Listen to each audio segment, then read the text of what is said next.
donner la parole à Dr Karim Tiara de Nestlé. Merci Fabrice, merci Dr Cédric. Je dirais Monsieur le Président du réseau d'échange des médecins d'Afrique, REMA, chers panélistes, distingués invités en vos rangs, grades et titres respectifs, bonsoir.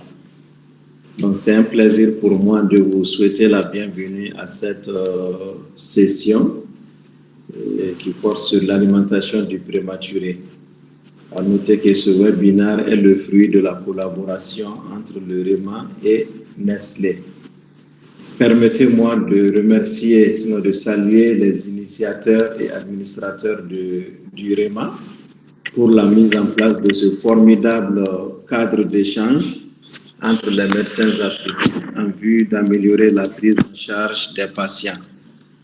Je remercie également Dr Niakate Madi qui a bien voulu animer la première partie de ce webinaire malgré son agenda chargé, ainsi que Dr Fabrice Aossi qui est le deuxième panéliste et l'artisan de la collaboration REMA-Nestlé. Je reste persuadé qu'ils partageront des informations utiles à l'amélioration de la prise en charge des prématurés. Mesdames et messieurs, comptant sur votre participation active, je vous souhaite un agréable webinaire. Merci.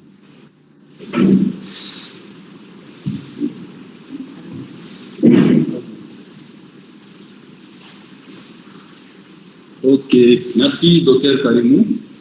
Donc, comme agencé, nous allons recevoir Dr Niakate pour une présentation de 20 minutes. Après, Dr Fabrice de Nestlé va intervenir pour la présentation Nestlé. Ensuite, nous allons recevoir les questions et réponses. Donc, sans plus tarder, nous allons donner la parole à Dr Niakate Madi pour sa présentation. Merci. Merci beaucoup. Alors, bonjour à tous. Je suis Dr Niakate Madi, comme annoncé par le modérateur. Je suis pédiatre, praticien hospitalier au service de réanimation néonatale de la clinique périnatale Mohamed VI de Bamako.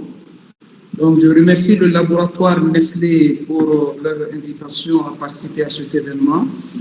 Je vais parler de l'alimentation du prématuré, quelles avancées et quelles sont les perspectives pour nos pays. Cette thématique n'est pas choisie par hasard. Les études ont montré que 21,2% des prématurés ont eu un retard de croissance et un retard de développement cognitif. Alors, il ne faut pas avoir trop l'œil critique sur les équipes par rapport à leurs pratiques. On a ce qu'on appelle des protocoles, des habitudes et des façons de faire. Alors, tout ce dont tu es sûr, il faut recommander. Tout ce que tu fais par conviction, il faut conseiller. Et tout ce dont tu n'es pas trop sûr, il faut être prudent. Alors, l'alimentation des premiers jours de vie doit tenir compte de l'état nutritionnel de la maman pendant la grossesse, du diabète gestationnel et du poids de naissance, de la malnutrition fœtale, quand est-ce qu'il faut donner l'allaitement maternel exclusif ou lait de pharmacie. Les apports protéiques doivent être élevés ou réduits selon le contexte, les acides gras polyinsaturés, et de nombreuses études ont montré que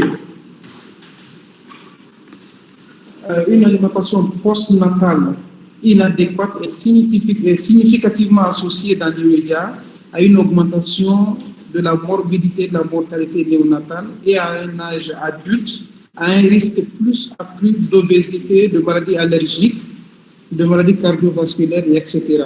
Il y a aussi un facteur génétique qui intervient, à savoir la mucoviscidose, la maladie de Sprung, l'hypothyroïdie et un facteur environnemental. Voici le plan qu'on va apporter. Introduction, parler des bases de l'alimentation du prématuré. Quelles sont les dernières recommandations de la Société européenne de gastro-entérologie hépatologique et de nutrition pédiatrique. Quelle piste de recherche pour l'AMPAF, qui est l'Association des pédiatres d'Afrique noire francophone, et enfin tirer une conclusion. Alors, dans ce tableau sont représentées la corrélation entre la croissance et le développement cognitif à l'âge de 2 ans et à 5 ans chez les nouveau-nés en général, selon qu'ils soient petits ou non pour l'âge gestationnel, et l'âge corrigé a été pris en compte en cas de prématurité. Et vous voyez que le seuil est significatif à P inférieur à 0,05. Les bases de l'alimentation. Alors, du liquide amniotique à l'alimentation du bébé, le fœtus déglutit environ 150 ml kg jour au dernier trimestre de la grossesse, alors qui est un liquide iso-osmolaire agissant sur la croissance et la maturation du tube digestif. Ce liquide apporte 0,5 g par kilo par jour de protéines, 0,3 g par kilo par jour de glucides et 0,03 g par kilo par jour de lipides. Alors, il y a une certaine continuité entre le lait maternel et le liquide amniotique, d'où on propose de faire l'alimentation précoce entre généralement M30 et H1 de vie.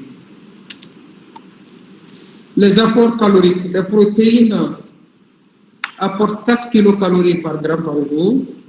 Les hydrates de carbone, 4 kilocalories par gramme par jour. Et les acides gras, 5 à 9 kilocalories par gramme selon le type. La place des protéines dans l'alimentation du prématuré. Donc, les protéines permettent de maintenir une croissance extra-utérine optimale, prévenir une balance azotée négative. Alors, la balance azotée négative veut dire quoi ici? C'est que le corps n'a pas assez de protéines pour pouvoir répondre aux besoins anaboliques, alors qu'il y a un ensemble de réactions chimiques aboutissant à la formation des constituants de l'organisme à partir des éléments simples de la digestion. La place des glucides, qui constituent un principal substrat pendant la période néonatale précoce. Les glucides apportent l'apport insuffisant des glucides entraîne un catabolisme protidique. Donc, le catabolisme est un produit de dégradation de composés organiques avec dégagement d'énergie et d'élimination des déchets. Son apport excessif entraîne une lipogénèse, qui est la production de corps gras dans l'organisme, un excès de masse grasse, une hyperglycémie et une hypercapnie. La place des lipides, qui constituent un apport d'acides gras essentiels, qui sont une source d'énergie importante. La place de l'eau et des électrolytes permettent de minimiser le risque de troubles ioniques. C'est pourquoi vous allez voir en termes de nutrition parentérale, je vais anticiper un peu. Chez les prématurés, vous allez voir qu'on met toujours du G10 et puis généralement du calcium. C'est les deux troubles métaboliques quand même qui sont très fatals pour le bébé.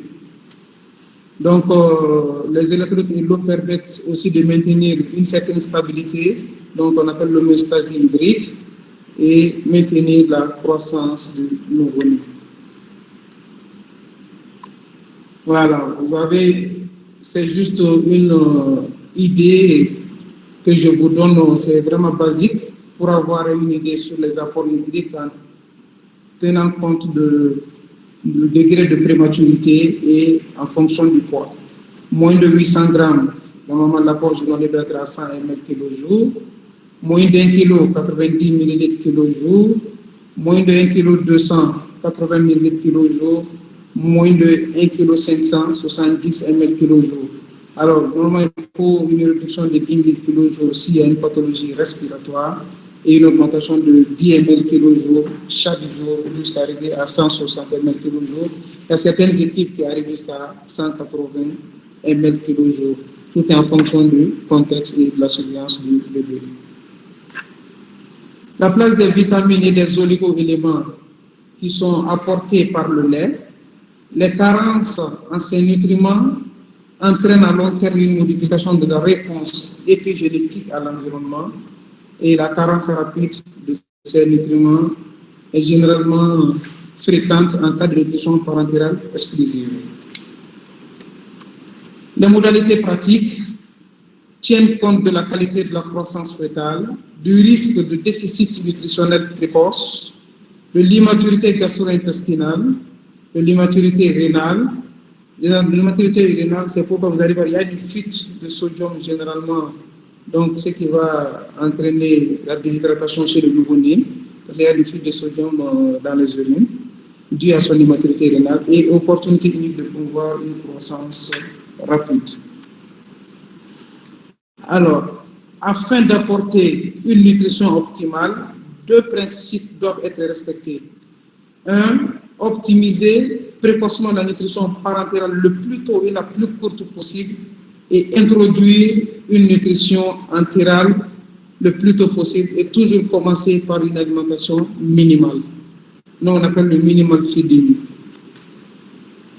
Quelles sont les dernières recommandations de l'EPSGAN et la Société européenne de gastro-entérologie, des pathologies et de nutrition pédiatrique?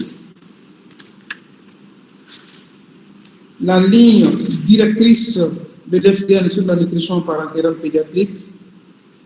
Chez les prématurés, l'apport d'acides aminés doit commencer le premier jour postnatal avec au moins 1,5 g par kilo par jour pour atteindre un effet anabolique. C'est fortement recommandé, comme on vient de définir l'anabolisme dans les diapositives précédentes.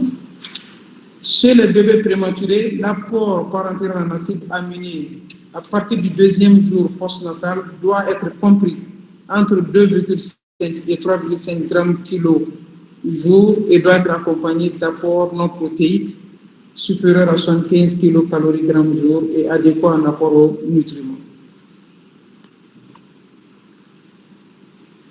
On était aux protéines, maintenant les lipides. Chez les prématurés toujours, les émissions lipidiques peuvent être débutées immédiatement après et au plus tard le deuxième jour de vie. Pour ceux chez qui l'alimentation entérale a été interrompue, elles peuvent débuter au moment du début de la nutrition parentale.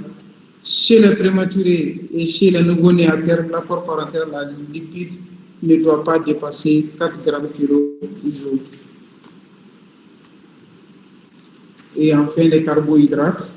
Une consommation excessive de glucose doit être évitée car elle peut être responsable d'une hyperglycémie, provoquer une lipogénèse, qui est la production de corps gras dans l'organisme, et un dépôt de tissu adipeux, ainsi qu'une stéatose hépatique ultérieure et une production accrue de triglycérides par le foie et puis entraîner une augmentation de la production de CO2 et une ventilation minute.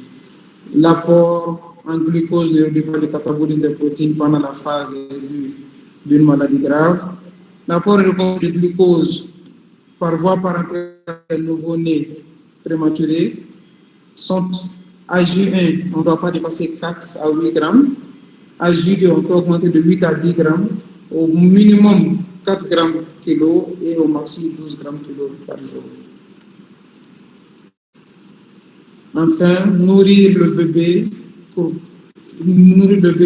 moyen de prématuré moyen, c'est la prise de position du comité de la Société européenne de gastro-entérologie et de nutrition pédiatrique.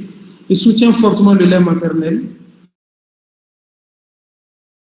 comme méthode privilégiée d'alimentation des prématurés moyens et souligne également que les mères de ces bébés prématurés moyens devraient bénéficier d'un soutien qualifié et prolongé en matière de lactation et d'un suivi fréquent. La sortie de l'hôpital doit être établie jusqu'à ce que ces prématurés moyens disposent d'un plan de sortie en toute sécurité, prenant en compte la situation et les ressources locales. Quelle piste pour l'ANPAF, qui est l'association des pédiatres d'Afrique noire francophone? La malnutrition précoce entraîne une diminution des performances cognitives et intellectuelles. Et le lait maternel est la meilleure source nutritionnelle pour le prématuré mais il faut ajouter des fortifiants pour mimer les apports in utero et prévenir des déficits nutritionnels.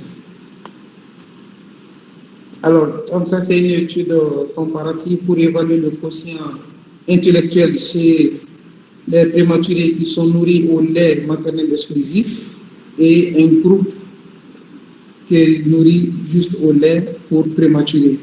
Donc vous avez vu que le quotient intellectuel est le plus élevé chez le groupe 2, donc c'est le groupe des prémas nourris au lait maternel.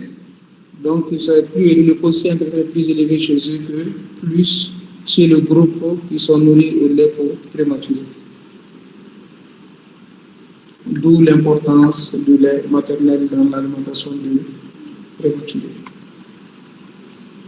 Alors, l'alimentation du prématuré, alors à la sortie, 78% des prématurés sont maintenus eutrophes, 21,2% comme j'en ai parlé, ont accusé d'un retard de croissance et de développement cognitif et 70% ont bénéficié du rattrapage de poids. C'est une étude qui a été réalisée à l'hôpital Mère d'Enfants à Rabat.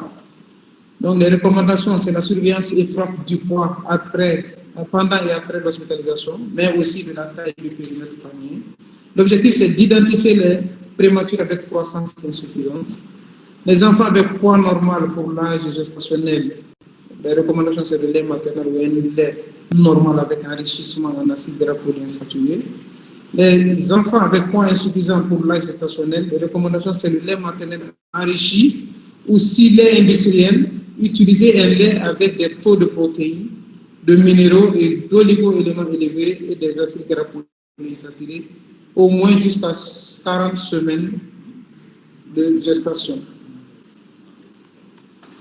Voilà une étude de Cochrane donc, qui parle de l'alimentation rapide du nouveau-né avec risque de survenue d'entérocolites ulcéro-nécrosantes.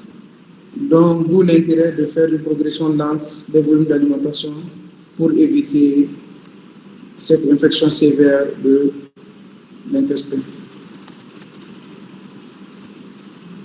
Voilà, donc c'est toujours dans le cadre de l'entérocolite, en parlant de la vitesse d'alimentation parentéral. La place du soluté de réhydratation par voie orale dans l'alimentation du nourrisson. Donc, c'est une étude qui a été dirigée par le service de réanimation néonatale de l'hôpital Antoine Béclair à Paris. La place du SRO est efficace, bien tolérée, peu coûteuse et peu invasive. Son utilisation doit être réservée aux nouveau-nés étrophes plus de 30 semaines d'aménorrhée sous peine d'échec et de croissance insuffisante. Une validation par un essai multicentrique est en cours. Une autre étude est réalisée à l'hôpital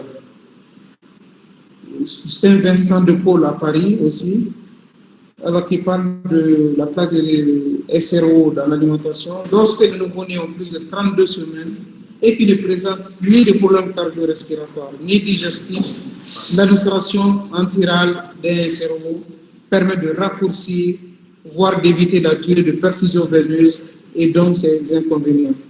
Des études complémentaires à ce sujet seraient intéressantes pour confirmer ces données et partant permettre sa promotion dans nos régions et dans les pays en voie de développement.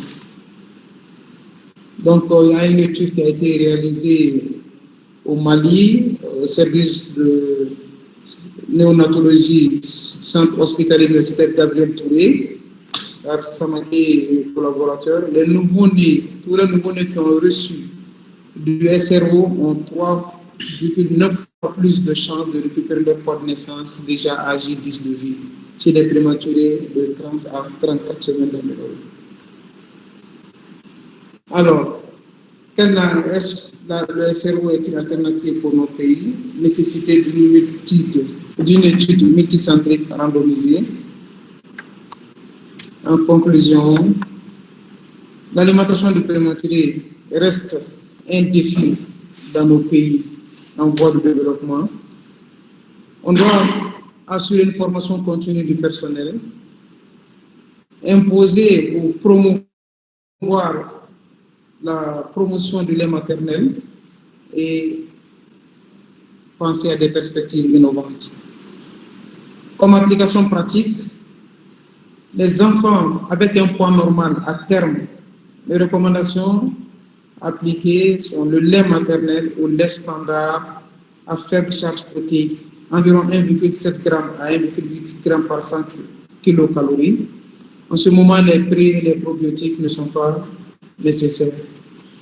Pour les prématurés et les très faibles poids de naissance, le lait maternel doit être enrichi ou un lait pré, c'est-à-dire pour prématurés, avec teneur élevée en protéines, environ 2,2 à 2,3 g par 100 kilocalories.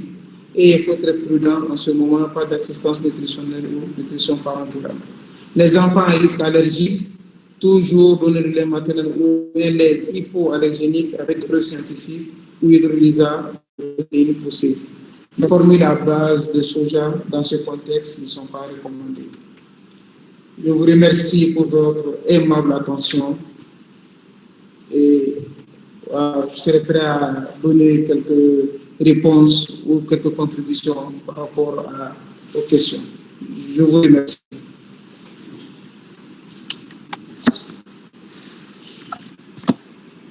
Ok, merci beaucoup, Dr Niakate, pour cette très belle présentation.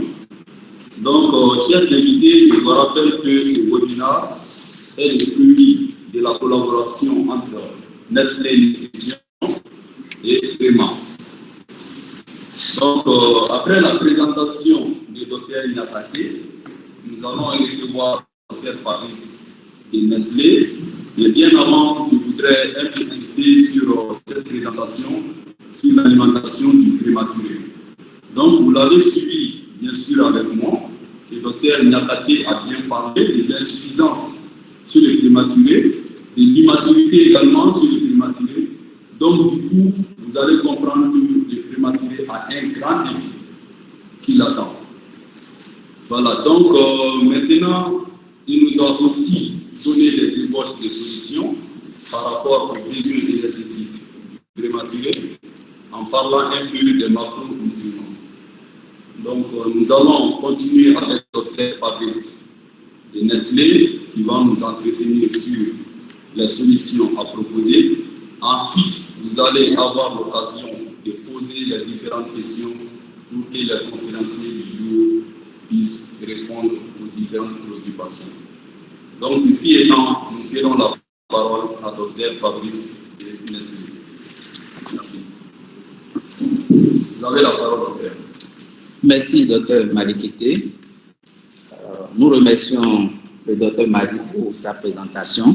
Et à sa suite, nous allons aborder ce sujet de la prématurité et les solutions nutritionnelles qui peuvent être appropriées.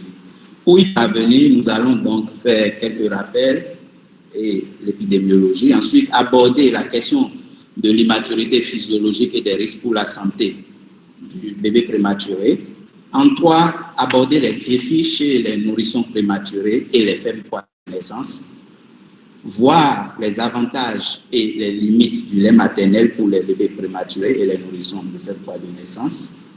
Ensuite, aborder l'évolution des besoins nutritionnels chez les prématurés et les nourrissons de faible poids de naissance avant de proposer une solution Nestlé. En termes de rappel, vous savez que quel que soit l'âge gestationnel, les nourrissons sont classés en fonction de leur poids à la naissance. Et vous voyez à l'écran les 3 catégories de bébés en fonction de leur poids de naissance. Et il faut noter qu'un faible poids à la naissance peut être une conséquence d'une naissance prématurée, mais également d'une petite taille pour l'âge gestationnel ou une combinaison des deux. Également, en termes de rappel, les prématurés sont classés en 3 catégories, comme vous voyez sur le schéma, en fonction du nombre de semaines d'aménorrhée. Et il faut remarquer que quand le bébé est né avec un âge gestationnel inférieur à 37 semaines d'aménorrhée, on parle de prématurité. La prématurité est un problème mondial, mais avec une prévalence plus élevée dans les pays en voie de développement. Dans cette ère géographique où c'est essentiellement les pays d'Afrique subsaharienne et les pays du sud-ouest d'Asie, on remarque qu'environ 11 pays partagent le lourd fardeau de cette prématurité avec des taux supérieurs à 15%. Au Mali, ce taux est de 12%. Ce qui fait donc que des actions ciblées doivent être bien implémentées dans ces pays pour pouvoir contrer ce problème et les conséquences associées. Abordons à présent la question de l'immaturité physiologique et les risques pour la santé du bébé prématuré. Remarquons que les prématurés et les faibles poids de naissance présentent une multi-immaturité des organes, entraînant une morbidité inversement proportionnelle à l'âge gestationnel. Et cette situation va entraîner 3 principaux défis. Premièrement, il s'agira de la vitesse de croissance qui est élevée, les réserves de nutriments sont épuisées et l'immaturité gastro-intestinale qui conditionne même l'alimentation du prématuré. Quand nous prenons la vitesse de croissance, déjà sur histogramme, remarquons que la cinétique de prise de poids d'un fœtus de référence est élevée entre 24 et 40 semaines d'aménorrhée. La prématurité fait échapper donc au bébé prématuré ce gain de poids essentiellement réalisé pendant ces dernières semaines de la grossesse. Lui, étant né plus tôt, ne bénéficie pas donc de cette phase de croissance rapide. De facto, il faudra donc rattraper cette croissance rapide par des interventions. De même, il faut remarquer qu'en voulant rattraper ce gap, lorsqu'on gagne trop rapidement en termes de croissance, il y a des risques pour le bébé prématuré. Et ces risques sont globalement classés en termes de 4, mauvais résultats cognitifs et éducatifs, risque plus élevé de troubles de développement neurologique, la restriction de la croissance prolongée et un échec de la croissance des organes. À l'inverse également, lorsque le risque de rattrapage est trop rapide ou plus tard dans la vie, il y a également des conséquences à type de répartition des graisses modifiées, de risque accru d'obésité et de résistance à l'insuline, exposant donc au diabète de type 2 plus tard, et le risque accru de maladies chroniques comme les maladies cardiovasculaires. En dehors de ce premier défi, qui est la vitesse de croissance élevée, nous avons un deuxième défi qui concerne les nutriments. Il faut savoir que les réserves les plus importantes en termes de nutriments se constituent au niveau du 3e trimestre et les nourrissons prématurés, ou les bébés prématurés, n'arrivent pas à réaliser ces réserves-là avant la naissance. Donc, il faut voir que ces nourrissons seront particulièrement vulnérables à une mauvaise croissance et à des carences nutritionnelles. Et les plus importants sont l'épuisement en fer, en calcium, en vitamine A et en lipides. Le 3e défi en termes d'alimentation chez le prématuré, c'est l'immaturité gastro-intestinale. À ce niveau, il faut remarquer qu'on note une colonisation intestinale microbienne anormale. En sachant que la colonisation microbienne au niveau du tube digestif, parlons beaucoup plus des bifidobactéries, concourt à l'immunité chez le nouveau-né à terme. Comme cette colonisation est retardée chez le nourrisson prématuré, il sera plus sujet à des infections gastro-intestinales et notamment les infections à rotavirus. Et comme vous le savez, il n'y a pas de traitement pharmacologique adéquat pour ces infections à rotavirus. De même, au niveau de la motilité intestinale, il y aura une désorganisation avec un impact sur la cinétique de vidange gastrique et l'alimentation doit être strictement surveillée pour contrer cette immaturité-là. En termes d'absorption au niveau intestinal, on note une perméabilité intestinale accrue, laissant donc passer un certain nombre de nutriments ou de substances qui, dans les conditions normales, ne devraient pas passer la barrière muqueuse chez le nouveau-né à terme. De même, la barrière protectrice au niveau du tube digestif, en termes d'immunité, est réduite. Vous savez, 80% des défenses immunitaires normalement chez le nouveau-né à terme sont constituées au niveau intestinal. Le bébé prématuré n'a pas cette chance-là. Cette immaturité gastro-intestinale est marquée au cours des dernières semaines de la grossesse normalement. Et vous voyez, l'impact en termes de digestion sera aussi élevé. À titre d'exemple, l'activité des lactases au niveau intestinal ne sera pas efficace chez les bébés prématurés, ce qui voudra dire donc que la digestion des glucides tels que le lactose sera compromise chez ces bébés prématurés. De même, la surface intestinale est réduite et les cellules intestinales sont sous-développées, ce qui impose donc un impact sur la capacité d'absorption nutritive. Et en termes de prématurité, il y a l'alimentation, des aliments adéquats. Et le premier aliment pour ces bébés prématurés, c'est bien sûr le lait maternel. Mais ce lait maternel présente des avantages et des limites à cause de la prématurité. Déjà, comme avantage, il y a une faible incidence des infections à cause des facteurs bioactifs immunomodulateurs contenus dans le lait maternel, une diminution du risque d'entérocolites nécrosantes et une diminution des taux de septicémie. Les avantages sont nombreux et au niveau gastro-intestinal proprement dit, il y aura une amélioration de la maturation du tractus gastro-intestinal, le vidange gastrique sera plus rapide et l'amélioration de l'activité de la lactase également. Tous ces éléments vont concourir à une amélioration de l'absorption des nutriments. Cependant, il y a un défi majeur qui reste l'approvisionnement insuffisant de la mère et la forte variabilité de la teneur des nutriments du lait maternel, ce qui impose donc souvent l'enrichissement de ce lait maternel. Une deuxième alternative en termes de nutrition du prématuré, c'est le lait de donneur pasteurisé, qui, dans les pays où cela se réalise correctement, permet de sauver ces bébés dont les mamans biologiques ne sont pas immédiatement disponibles. Quelles sont les insuffisances de ce lait maternel en termes de nutriments? Il faut remarquer que sur ce schéma à l'écran, les doubles flèches représentent l'écart en termes de déficit en micronutriments du lait maternel par rapport aux besoins élevés du bébé prématuré. Rappelez-vous que ce bébé prématuré n'a pas pu constituer ses réserves. Et quand nous prenons juste l'exemple du calcium, par exemple, remarquez que ce gap est d'environ 60%, alors que ce gap est d'environ 80% pour la vitamine A. C'est ce qui justifie l'enrichissement de ce lait maternel pour pouvoir apporter efficacement les besoins de ce bébé prématuré. De façon plus concrète, voyons l'évolution de ces besoins nutritionnels chez les prématurés.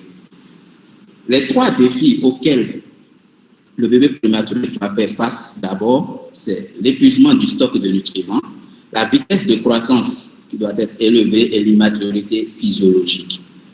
Ces besoins nutritionnels étant élevés par rapport à un bébé né à terme, il faudra donc des actions telles que reconstituer le réserve en nutriments, soutenir la croissance de rattrapage rapide et compenser l'immaturité des fonctions gastro-intestinales. Il faut remarquer que malgré ces défis, dans le même temps, il y a souvent une instabilité médicale que l'équipe de soins doit gérer de façon concomitante, ce qui fait que la prise en charge du bébé prématuré est complexe. Voyons maintenant en termes de nutriments, quels sont les besoins. En termes de macronutriments, d'abord, le premier défi étant de gagner rapidement en poids, les protéines ont une place prépondérante. Et les besoins en termes de protéines sont fonction du poids du prématuré. À titre indicatif, par exemple, entre 1000 et 1800 grammes, il faut environ 3,5 à 4 grammes par kilo par jour de protéines pour compenser ces besoins du bébé prématuré. Il est nécessaire de rappeler que, en en raison d'un renouvellement et d'une synthèse des protéines plus élevée, il faut que cet apport soit vraiment corrélé avec le poids du prématuré. À part les protéines, il y a également les lipides. Et ici, il faut noter que chez le prématuré, l'absorption au niveau intestinal d'un certain nombre de micronutriments est directement corrélée aux lipides structurés. C'est par exemple le cas de l'acide palmitique qui, estérifié en position SN2, peut améliorer notamment l'absorption du calcium en évitant donc la réaction de saponification qui va faire qu'il y aura des savons calciques qui vont entraver l'absorption du calcium.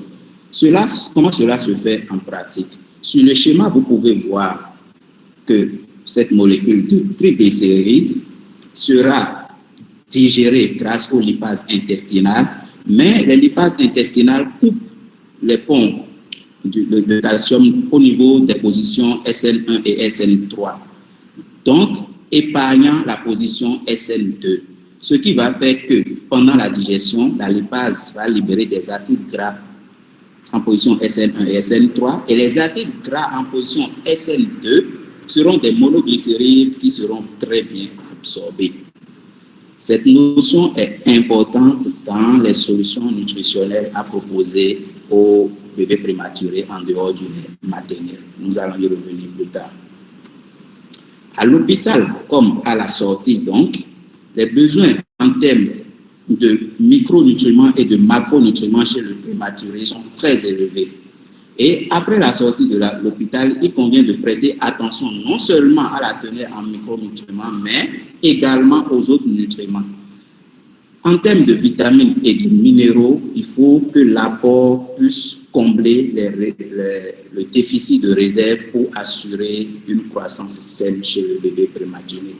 Face à ces trois défis, Nestlé propose une solution lorsque le lait maternel n'est pas immédiatement disponible ou ne peut pas être enrichi. Et vous savez, les conditions d'accouchement du prématuré sont parfois spécifiques. Des fois, la maman n'est même pas disponible, mais il faut forcément nourrir ce bébé.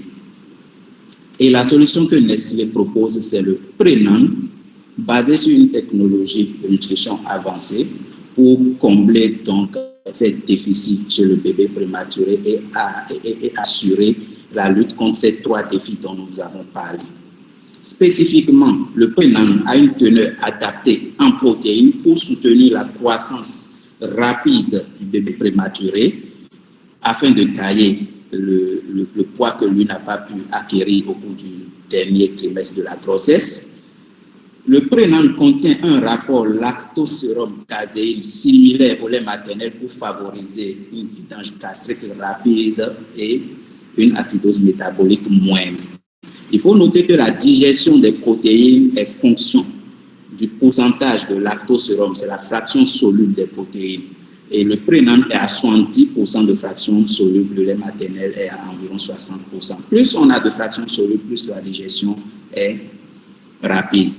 Notons que c'est important parce que souvent, la dégradation des protéines, les restes, font que l'accumulation au niveau du tube digestif va plus favoriser l'entérocholite nécrosante. Et avec une digestion améliorée des protéines, on évite ce problème-là. Et le Prénan, avec ses 70% de protéines solubles, règle bien ce problème.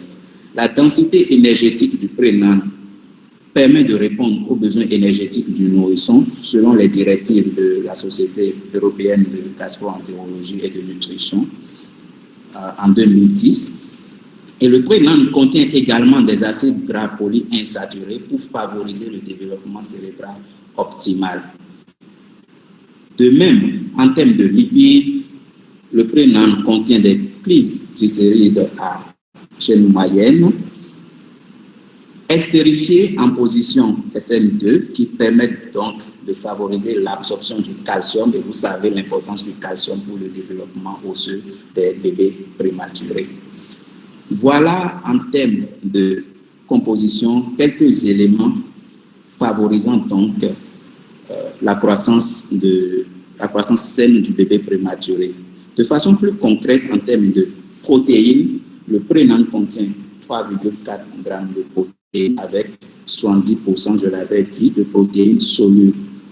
Et les graisses du prénan, il y en a en acide palmitique, estérifié en position SN2, permettant donc l'absorption des micronutriments comme précédemment cité. Le nouveau prénan est un aliment à usage médical spécifiquement adapté pour nourrir les prématurés et les nourrissons de faible poids de naissance afin de soutenir leur croissance rapide pendant le séjour à l'hôpital et après leur sortie. Aussi longtemps que recommandé, le prénan va donc régler ces problèmes de défi jusqu'à l'âge de 9 mois d'âge corrigé. Il faut noter que le gain de poids, parce que c'est ce que le clinicien va voir, le gain de poids après l'alimentation du prématuré avec le prénan est adéquat et la croissance suit les normes de recommandation. Le prénan a subi une nouvelle reformulation permettant donc d'obtenir encore plus de gains de poids avec des taux de protéines dans les limites recommandées. Et grâce à cette formulation, nous avons un bébé prématuré qui va grandir de façon saine. Prénan a été testé cliniquement avec des études réalisées. Ceux qui sont intéressés peuvent s'adresser à nous. Nous allons partager ces études avec vous. Avec prénan, on a pu voir qu'il n'y a aucune différence d'indicateur de tolérance gastro-intestinale au niveau des bébés inclus dans ces études-là. En résumé, donc, vous avez notre formule prénan destinée aux bébés prématurés jusqu'à 9 mois d'âge corrigé. Ensuite, le NAN OptiPro, qui est notre formule de premier âge, donc pour les bébés nés à terme également, ou bien pour faire suite à l'utilisation de prénan jusqu'à 9 mois d'âge corrigé. Ensuite, après 6 mois, passer donc au NAN OptiPro 2, entre 6 et 12 mois. Ensuite, NAN OptiPro 3, 12 mois jusqu'à 3 ans. Avec cette gamme NAN, on peut bâtir une fondation solide pour la vie. Je vous remercie. Ok. Docteur Fabrice, merci pour cette très belle présentation. Donc, chers invités, comme nous l'avons dit depuis le début, ce webinaire, c'est vraiment le fruit de la collaboration entre Nestlé Nutrition et REMA.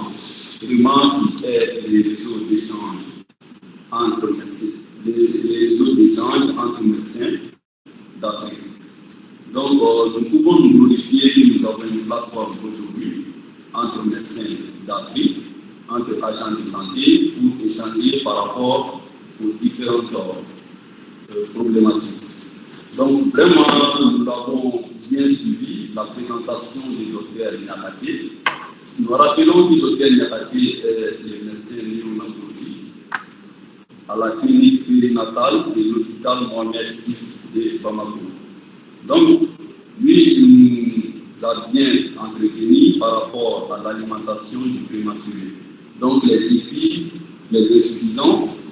Après, nous avons suivi la présentation du docteur Fabrice, qui est délégué médical de Nestlé Nutrition. Donc, chers invités, vous avez bien suivi ces deux présentations. L'un a platé le décor en nous parlant de la problématique, l'autre nous a proposé la solution.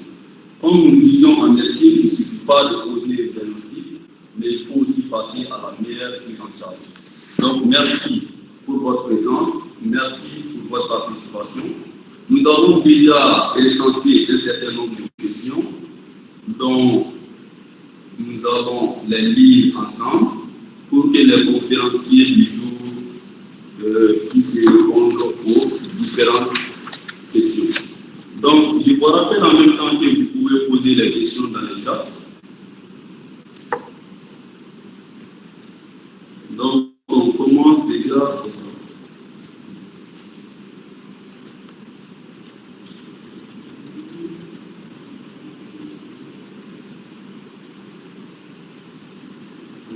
Nous avons Fabien qui dit merci pour cette brillante présentation. Ok, nous avons Dr Traoré Moussa qui pose la question. Bonjour. Cette question est adressée à Dr Fabrice. Bonjour Dr Fabrice. Merci pour la qualité de la présentation. Y a-t-il une explication pour la fréquence élevée de la prématurité dans les pays en voie de développement? Donc, à vous le micro, Dr Fabrice, pour la réponse.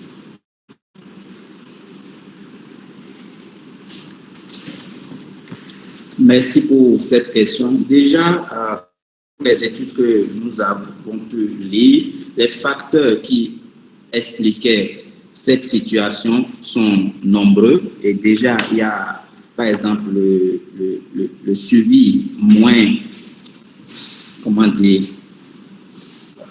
moins efficace des grossesses. Déjà, quand vous prenez les pays en voie de développement, généralement, tous les grossesses ne sont pas suivies comme cela se doit. Il y a le problème de la prise en charge et autres. C'est les facteurs qui étaient associés à cette prématurité. Et l'autre chose également, il y a les conditions de vie, pour ne citer que cela. En résumé, ce sont ces facteurs sociaux qui expliquent un peu cet taux élevé. Je ne sais pas si le docteur Madi a quelque chose à ajouter. Merci beaucoup, Dr Moussa Traoré, pour l'intérêt porté au sujet. Juste pour compléter, Fabrice, les facteurs sont très nombreux.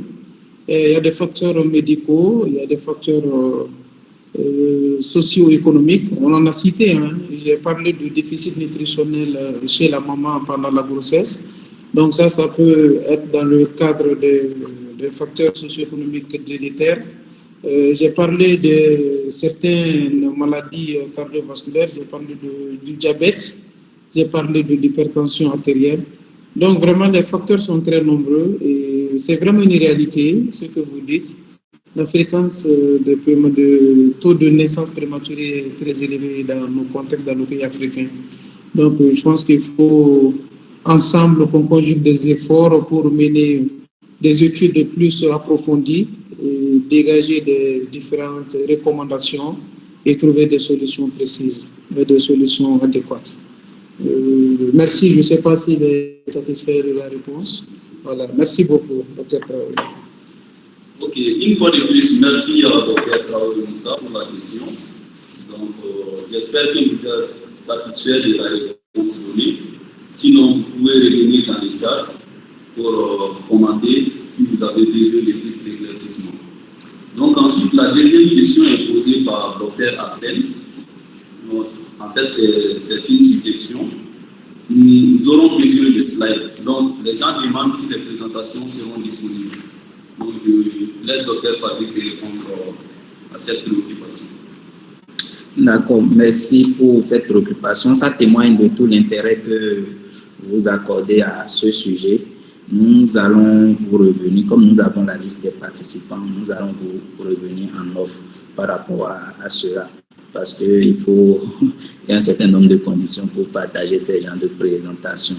Et on va prendre l'avis de Dr Mati également, l'avis de Réma et l'avis de Nestlé.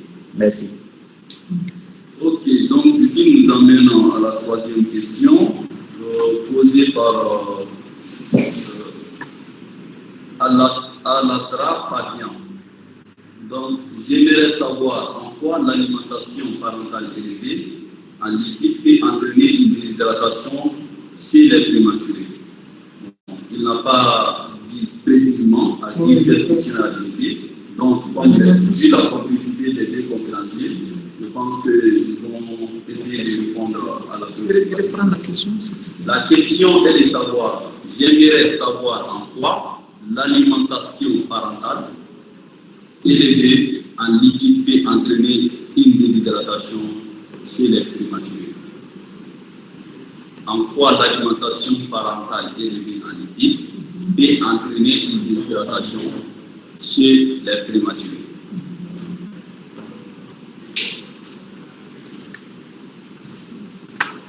Voilà, je vais essayer de répondre. Donc, merci, Dr Fabien, pour l'intérêt porté toujours à la présentation. Voilà, bon, je vais être un peu clair. Je ne sais pas si le message n'est pas bien passé. Quand j'ai parlé de la déshydratation, c'était surtout l'immaturité rénale chez le prématuré. Ce n'était pas par rapport à la nutrition parentérale, parce que j'ai dit qu'il y avait une fuite de sodium vers les urines, donc il pouvait entraîner une déshydratation chez un prématuré. Mais les lipides sont les principales sources quand même d'énergie chez le nouveau-né. Au fait, ce que ça peut surtout entraîner, c'est d'aggraver les infections. Vous allez voir dans certaines équipes, s'il y a une suspicion d'infection néonatale bactérienne précoce, on réduit vraiment considérablement l'apport de lipides dans l'alimentation parentérale. Bon, dans notre contexte africain, je pense qu'on ne dispose pas de nutrition parentérale, mais on dit ce qui est scientifique. Mais sinon, là, on n'a que des solutés avec des électrolytes qu'on ajoute souvent. Par exemple, dans les pays développés, vous allez voir des nutritions parentérales qui sont très comme on appelle, adaptées chez le bébé, en tenant compte de l'osmolarité voilà, des constituants. C'est en l'occurrence le pédiaven 1 et 2. Voilà. Mais sinon, apport de l'excès de lipides entraînant une déshydratation, bon, je ne sais pas si je me suis mal, peut-être, mais je ne me suis pas bien fait comprendre par l'explication. Voilà. Sinon, ce n'est pas la déshydratation, mais c'est surtout les infections. Merci beaucoup, Dr Fabien. Ok, merci, Dr Nyakate, pour la réponse apportée à cette préoccupation. Mais là, Dr Fabien peut revenir pour nous clarifier, parce que là, il dit l'alimentation parentale élevée en lipides. Donc, je ne sais pas s'il parle déjà de l'alimentation des parents ou s'il veut parler de l'alimentation parentale. Donc, la nuance est portée à ce niveau. Il peut aussi revenir pour nous clarifier davantage la question. Ensuite, nous continuons avec les questions. Maintenant, merci, vous avez beaucoup de remerciements pour la présentation. Je voudrais, docteur Onombu, donc je voudrais avoir l'expérience du médecin, puisqu'il est difficile, surtout les lipides, les glycides et autres. Donc, comme il a posé la question, je voudrais avoir l'expérience du médecin, puisqu'il est difficile, surtout les lipides, les glycides et autres. Bon, comme vous le savez, souvent dans les chats, en écrivant, on peut sauter les mots, donc ça change carrément le sens de la phrase. La personne peut revenir pour clarifier davantage la question, pour avoir un bon traitement à sa question.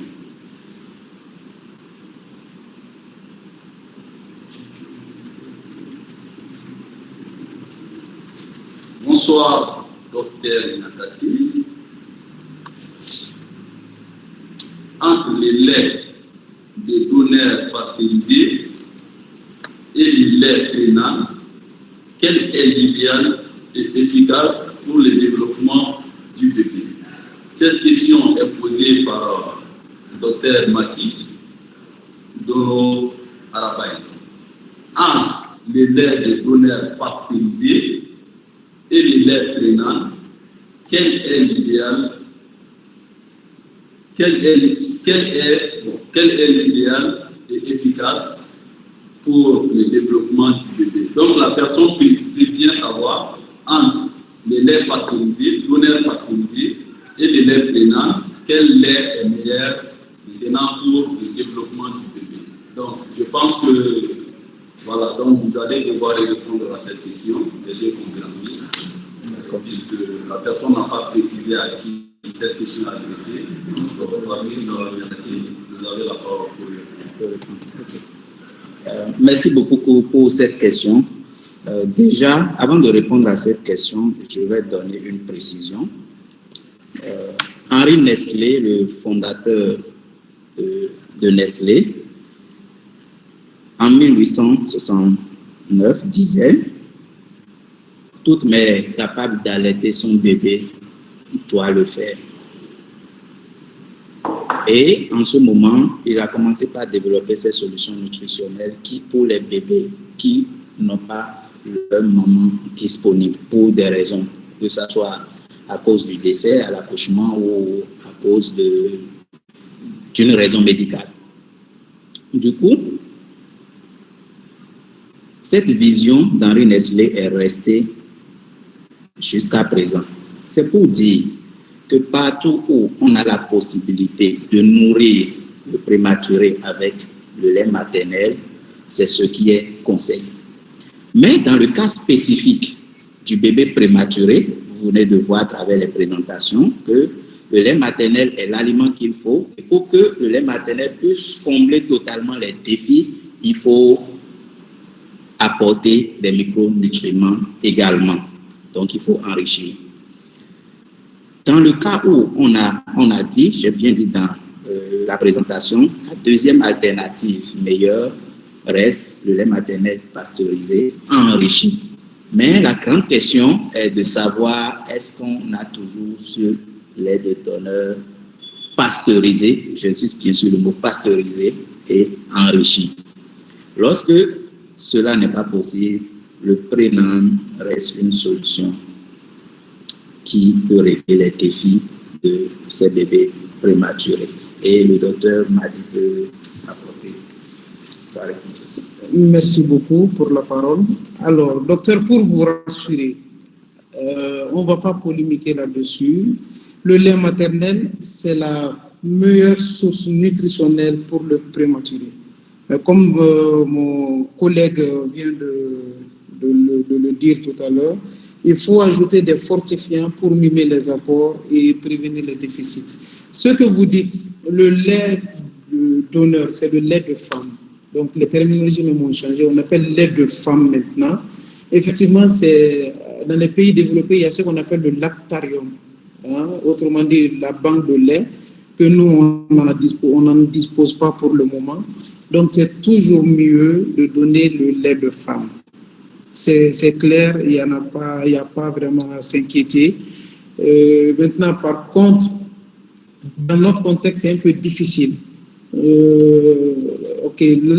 Bon, dans notre équipe, je fais partie d'une équipe de la clinique périnatale, on essaye de le faire, mais c'est un peu compliqué parce qu'il faut tenir compte de beaucoup de commodités. Il y a, en termes de religion, en termes de sexe, en termes d'habitude, quand tu veux conserver le lait de femme pour un autre bébé d'une mère différente, c'est pas trop bien compris dans notre contexte. Mais on est en train quand même de sensibiliser et voilà, je pense qu'on y arrivera un jour. Voilà, rassurez-vous, le lait de femme, c'est le meilleur lait. Merci. Ok, merci aux deux conférenciers du jour pour ces réponses apportées. Donc, nous allons continuer avec les différentes questions posées dans le chat. Je précise encore, si vous n'avez pas de satisfaction ou si vous avez besoin de plus d'éclaircissement, vous pouvez revenir sur la question et demander plus d'édification par rapport à ça. Maintenant, on a Dr Arsène.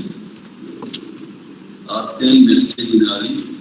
J'aimerais, si possible, avoir une approche pratique de la prise en charge des prématurés et faire le poids de naissance. Dr Arsène pose la question. J'aimerais, si possible, avoir une approche pratique donc de la prise en charge des prématurés et faire le poids de naissance. À vous la question, le micro pour la réponse. D'accord. Merci beaucoup, Dr Arsène, pour revenir encore. Effectivement, dans ma présentation, je pense que j'en ai parlé. C'est ça, je disais à un moment que il ne faut pas avoir trop l'œil critique sur les équipes parce qu'il y a des habitudes, il y a des protocoles et il y a des façons de faire. Donc, je pense que peut-être avec la présentation, peut-être qu'on va vous remettre, comme le Dr Fabrice l'a dit, en tenant compte de beaucoup de facteurs. Vous allez peut-être avoir une idée. On va juste vous donner une idée très basique, une approche pratique basique, mais après, c'est vraiment adapté dans le contexte où vous vous trouvez. Voilà. Donc, sinon, j'en ai parlé dans mes présentations. Il y en a, je crois, c'est la diapositive 36 Voilà, je pense qu'il y a des applications pratiques par rapport à l'alimentation, en apport en protéines. Voilà. Merci. Donc, ça va revenir à votre question si les cours peuvent être disponibles en ligne ou pas. On va vous revenir. Merci beaucoup. Ok, ensuite, nous avons la question de Dr Jean-Axel Kaboré. Merci beaucoup pour votre présentation. Moi, c'est Kaboré, nutritionniste médical au centre hospitalier régional et au Burkina Faso. Ok, donc ça, c'est des appréciations. Il dit qu'il n'a pas de questions.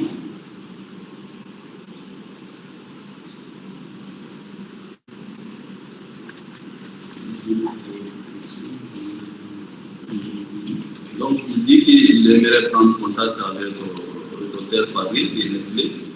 Donc, docteur Fabrice, donc il est au Burkina, il aimerait bien prendre contact avec vous. Donc, vous allez nous contacter après. Ensuite, nous avons la question du docteur Eric Aladoumaka. Donc, merci pour les différentes présentations. J'aimerais savoir la quantité de lait prénal à donner en fonction du poids du prématuré et des nanés. Donc, cette question vous est adressée, Dr Fabrice. Merci.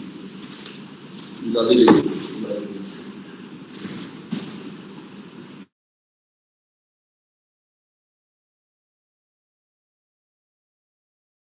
Et également continuer à écrire dans les chats, donc pour les différentes questions. J'avoue que vous avez beaucoup de mots flatteurs, donc cela démontre encore l'intérêt. Nous disons merci encore une fois de plus à Nestlé Nutrition et à Emma pour cette occasion offerte aux présentateurs du jour pour nous entretenir sur l'alimentation du prématuré. Donc, pour vous dire combien cela est important, l'alimentation d'un bébé, déjà, c'est un défi, d'un prématuré en plus, c'est de véritable casse-tête. Donc, je pense que nous l'avons bien suivi avec intérêt. Les deux présentations, comme je le disais tout à l'heure, l'un a planté les décors en posant la problématique, l'autre va venir nous proposer des solutions. Donc, si Dr Fabrice peut répondre à cette question maintenant, le Dr Eric demande à savoir la quantité de lait rénal à donner en fonction du poids prématuré.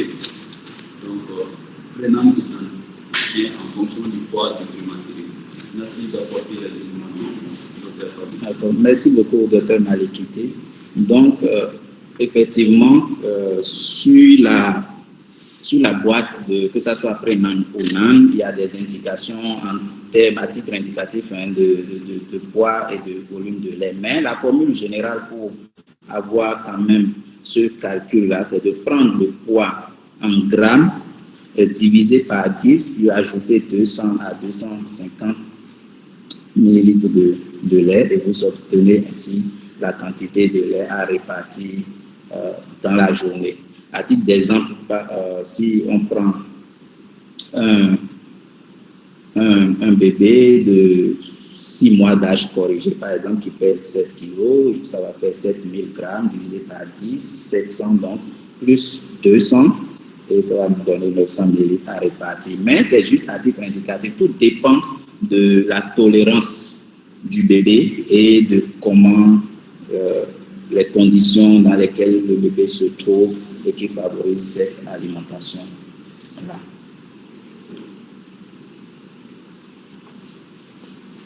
C'est globalement ce que je peux dire. Maintenant, on peut continuer, s'il vous plaît.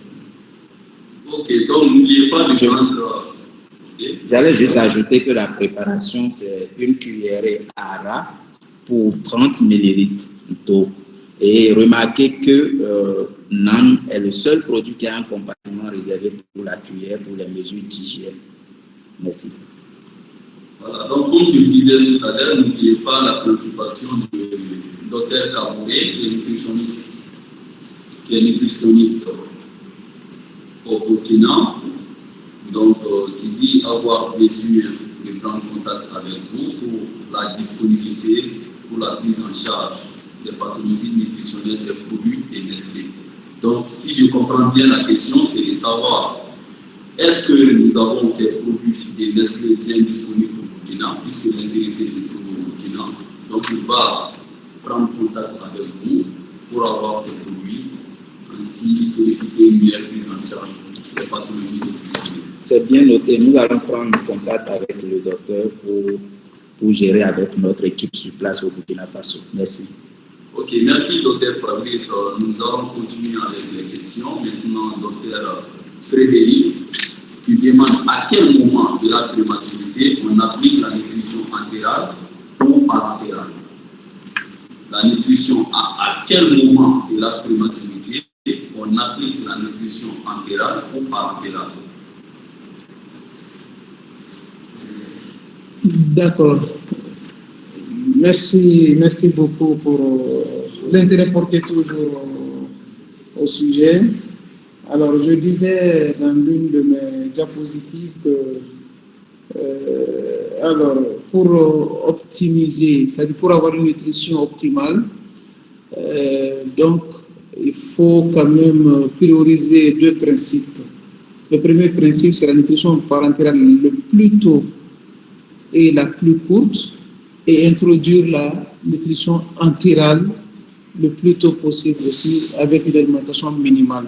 Alors, comme il a défini tout à l'heure, Dr Fabrice, il a classifié la prématurité en prématurité moyenne comprise entre 32 et 36, la grande prématurité entre 28-32 et l'extrême prématurité moins de 28 semaines.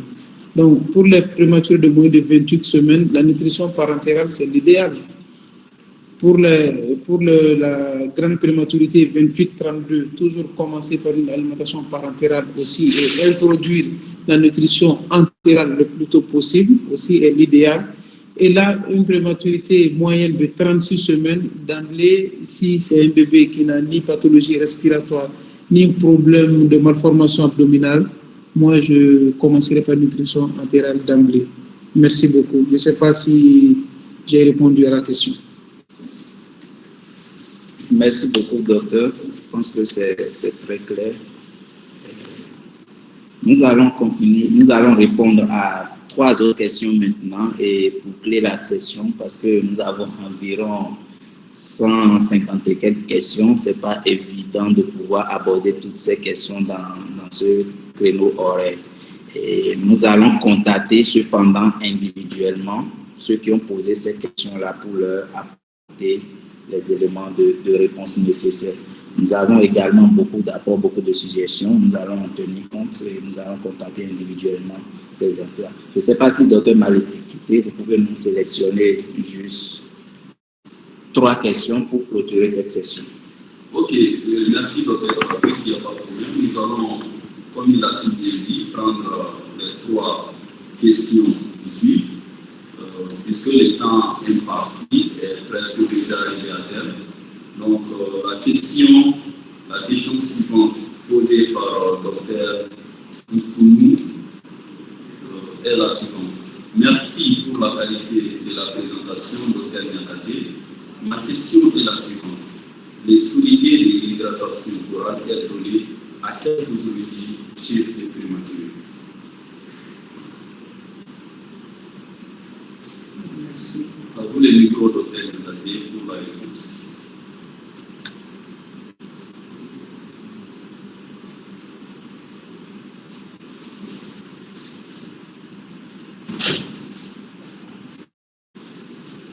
Voilà, merci beaucoup, docteur. Une question très, très pertinente. Comme je dis tout le temps, il n'y a pas quand même un protocole de consensus mondial. C'est toujours en cours. C'est une expérience qui est en cours. Hein. C'est pas toutes les équipes qui le font.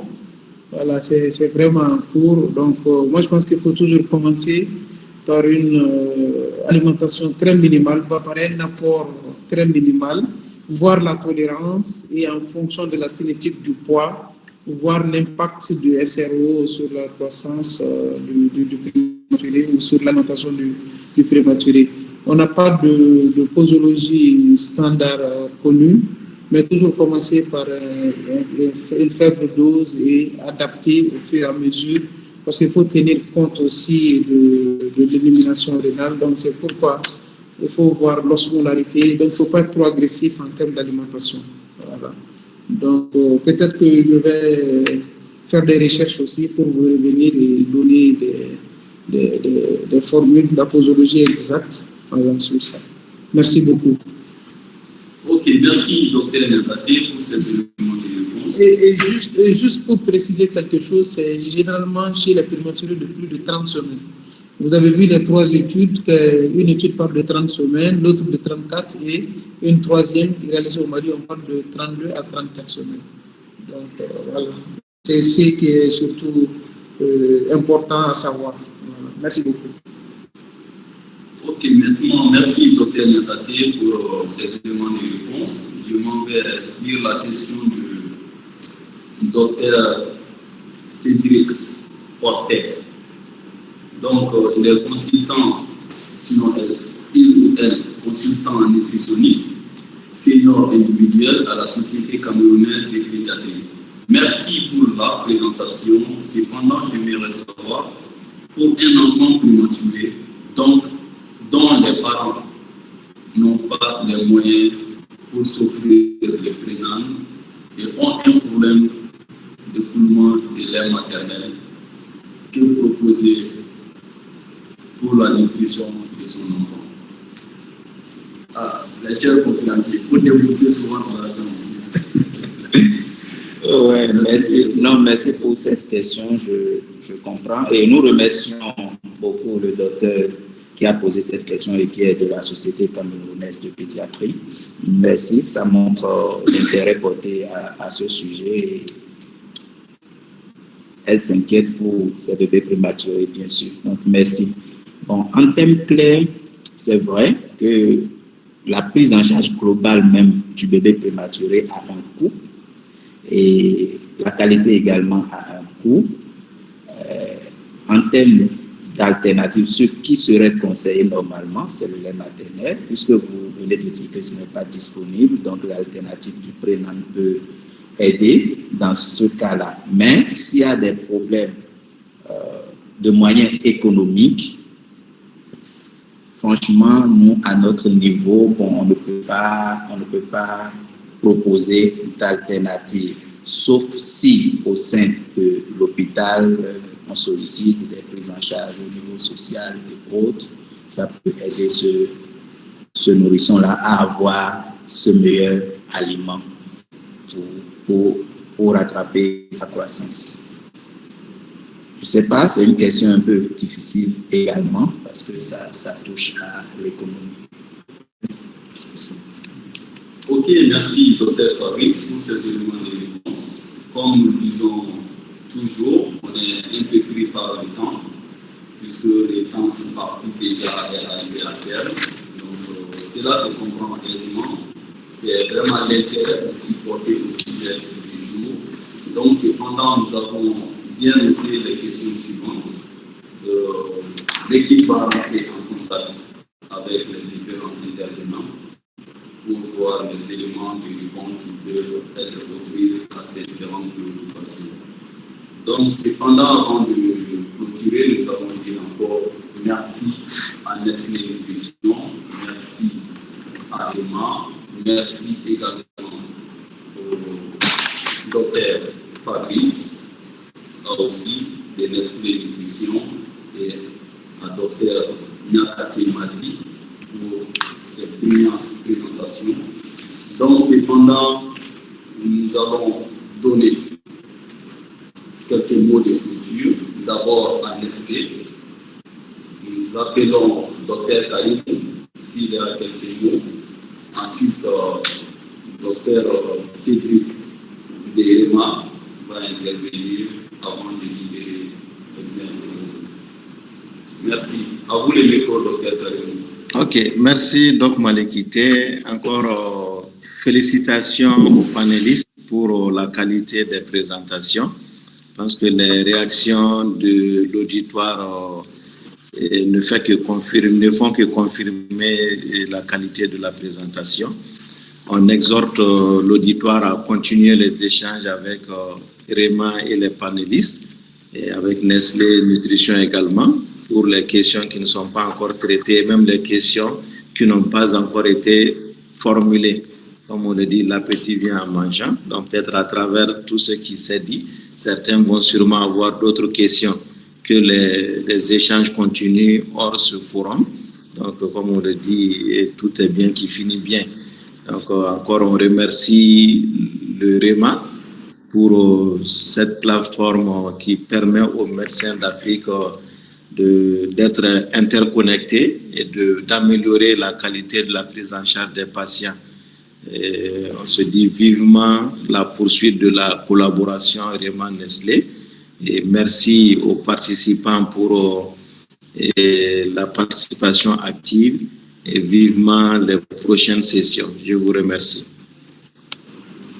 Alors, merci Dr Karimou, qui est, nous rappelons, les responsables des délégués médicaux du Mali et du Niger. Donc, vraiment, c'est pour toute l'Afrique. Maintenant, nous appelons Dr. Donc, on informe que Dr Cédric n'est pas disposé à parler tout de suite. Donc, il a laissé son message à Dr Fabrice, qui va passer le message. Dr Fabrice, à vous. D'accord, merci beaucoup à tous. Donc, une fois encore, merci infiniment à tous les participants. Dr Cédric est dans une autre réunion, on a échangé, il a laissé le message de remercier tous les participants et que cette collaboration entre REMA et Nestlé continue pour de plus belles expériences. Nous vous remercions et à bientôt. Ok, donc ceci étant, moi, il me reste à vous remercier, franchement, pour l'intérêt porté au sujet du jour. Je tiens à remercier REMA une fois de plus, à remercier Nestlé Nutrition, à remercier les conférenciers du jour, et nous disons merci et bonne soirée à toutes et à tous. À la prochaine fois, Inch'Allah. Merci.